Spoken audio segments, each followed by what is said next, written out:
Yo nunca pedí lo que vos me diste, pero bueno, yo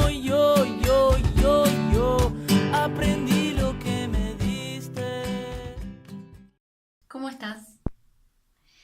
Hoy tengo ganas de hablar de los trolls de internet, de estas personas que de repente sin conocernos comentan de manera agresiva, se nos ponen agresivos con algún aspecto de nuestra producción, de las cosas que posteamos y subimos en internet.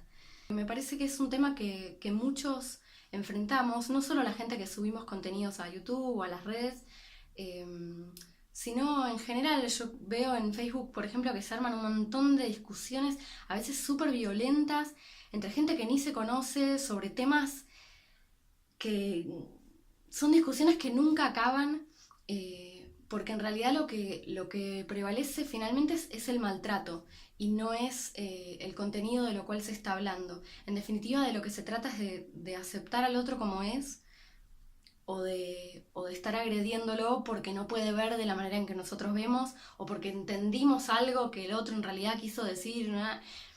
La verdad es que es complejo y agotador. Y entonces me pregunto, ¿qué pasa por dentro de estas personas que se comportan así? Y por otro lado, ¿cómo lidiamos con eso los que lo recibimos? Entonces, en principio, ¿qué pasa con una persona que se está comportando así? Una persona que es gratuitamente agresiva y que no muestra ningún tipo de empatía, ni intento de entender lo que el otro le dice, y que cuando algo le disgusta decide ametrallar con comentarios violentos, sarcásticos, etc., a la persona que ofreció un cierto contenido.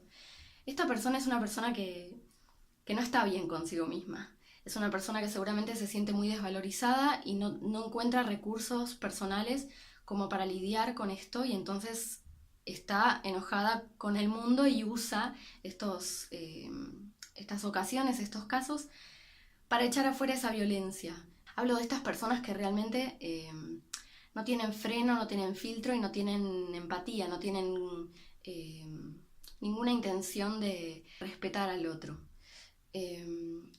Pensé en vos también, te invito a pensar en vos, porque a mí me pasa particularmente. ¿Viste esos días en que estás mal con vos, en que hay algo que estás como cruzado, no estás en paz, tenés un tema irresuelto, algo que te está molestando, emociones dolorosas, y salís a la calle y es mucho más probable que te la agarres con alguien, que contestes mal, que no des el asiento en el colectivo, que estés mala onda?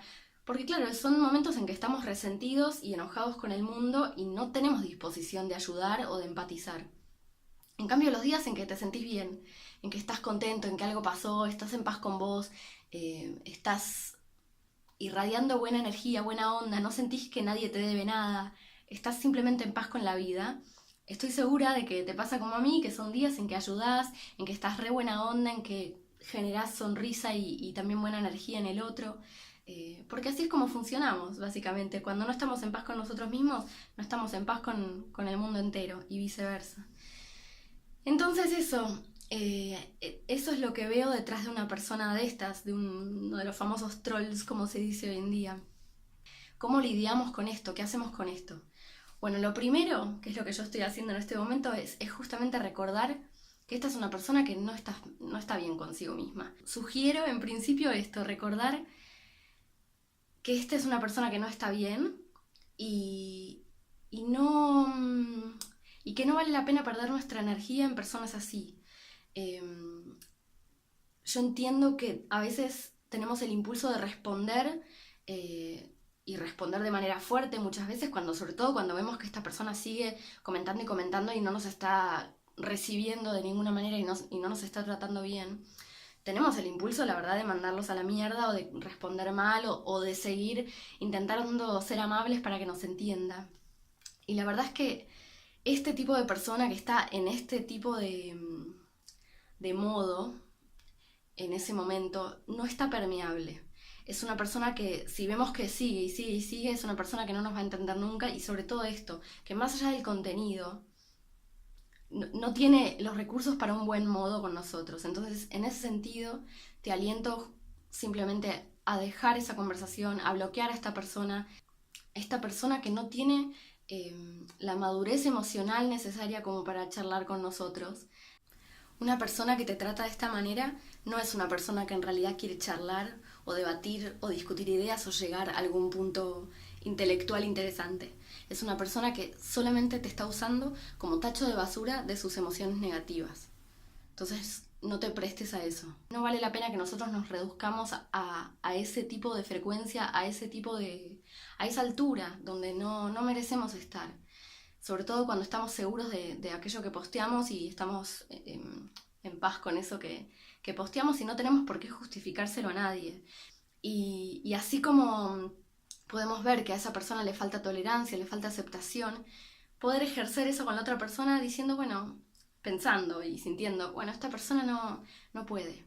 Y también me toca a mí tolerar y aceptar que esta persona no puede y no va a entender lo que le estoy diciendo porque no está dispuesta, se nota que no tiene la disposición ni la intención de entenderlo. Y también eso es algo que me corresponde a mí aceptar y quizás ese es el gran aprendizaje que nos traen estas personas. Poder aceptar que hay gente que no nos va a entender y sobre todo que no nos va a respetar. Y que la persona que no nos está respetando en modo es una persona que no se merece que le demos más atención. Por eso el bloqueo, lamentablemente, pero es una herramienta necesaria con personas con quien realmente no se puede dialogar, no hay respeto. Y si no hay respeto, no hay vínculo posible, ni siquiera virtual. Y finalmente, otra cosa que podemos hacer cuando nos sentimos mal porque alguien nos maltrató gratuitamente sin conocernos ni nada, es ayudar a otros. Ayudar a otros a pasar también por ese momento, y por eso estoy haciendo este video también, porque me hace bien pensar que de alguna manera te puedo ayudar a sentirte menos mal con estas situaciones y a darles un significado y un sentido y que esto ayude a que ya no te afecte tanto. Quiero terminar con una idea que está basada en este precepto de ama a tu prójimo como a ti mismo o trata al otro como querés que te traten, que justamente lo vemos o lo aprendimos como un precepto, como una prescripción, como una normativa. Y en realidad quisiera ofrecerte una vuelta de tuerca, que es que para mí esto no es una prescripción, es una descripción, en el sentido de que es inevitable, porque siempre tratamos al otro como nos tratamos a nosotros mismos y siempre amamos al otro tanto o tan poco como nos amamos a nosotros mismos. Es inevitable porque es así como funcionamos. No podemos dar al otro algo que no tenemos, que no tenemos por nosotros mismos, porque en realidad es un mismo amor y empieza por uno. Entonces, eso, te invito a vos, seas la persona que ha agredido o la persona que ha recibido una agresión, a pensar en esto, a que puedas recordar y observar que la manera en que estás tratando a otros te puede servir como espejo para ver cómo estás tratándote a vos mismo, cómo estás considerándote a vos mismo. Y que eso te sirva también como información y decidas qué querés hacer con eso. Te mando un beso enorme desde Buenos Aires, Argentina.